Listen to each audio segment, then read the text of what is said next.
Welcome back to Wanderlust Revealed. Today we are in Fairhope, Alabama, number 6 in our countdown of the 25 best coastal towns in North America. What if I told you there's a place in America where, on certain summer nights, the sea just gives up? A place where the water pushes thousands of fish, crabs, and shrimp onto the shore, offering them up for free to anyone with a bucket. It sounds like a tall tale a fisherman might spin, but it's very real. This is Fairhope, Alabama, a postcard-perfect town on the bluffs overlooking Mobile Bay. With its flower-lined streets and sunset pier, it looks like a southern paradise, and in many ways, it is. The town was founded on a radical dream of a perfect society, a utopia by the bay. But Fairhope's biggest secret isn't in its history books, it's in the water. It's a secret that connects its strange, idealistic origins to a bizarre natural phenomenon locals call the Jubilee, event so rare it's only known to happen regularly on this scale in 2 places. To really get one, you have to understand the other.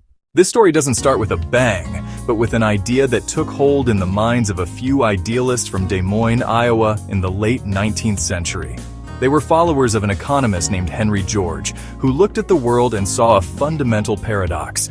The richer and more advanced societies became, the deeper poverty seemed to get. He argued the problem was the private ownership of land.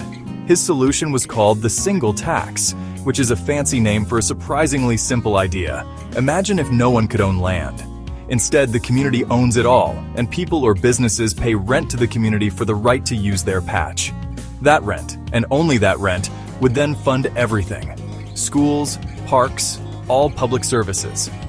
By taxing just the land, not what you build on it, the system would reward cooperation and growth, not speculation and greed. Armed with this philosophy, a determined group of followers set out to build their model society. In 1894, after searching across the South, they chose a stretch of clear-cut land on the eastern shore of Mobile Bay. They believed their plan had a fair hope of succeeding. And just like that, the town of Fairhope was born. They pooled their money, bought the land, and set up the Fairhope single tax colony. It was a real-world experiment in economic fairness, aiming to create a community free from all forms of private monopoly. And for a while, it thrived.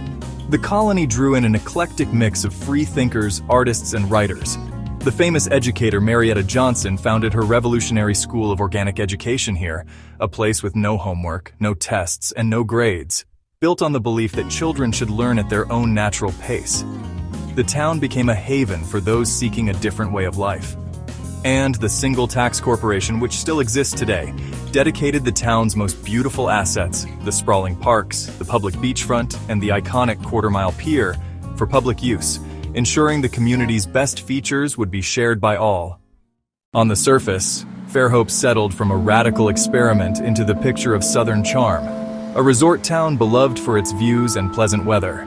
The utopian dream found a comfortable reality, but the wildest secret in Fairhope wasn't cooked up by any philosopher or economist.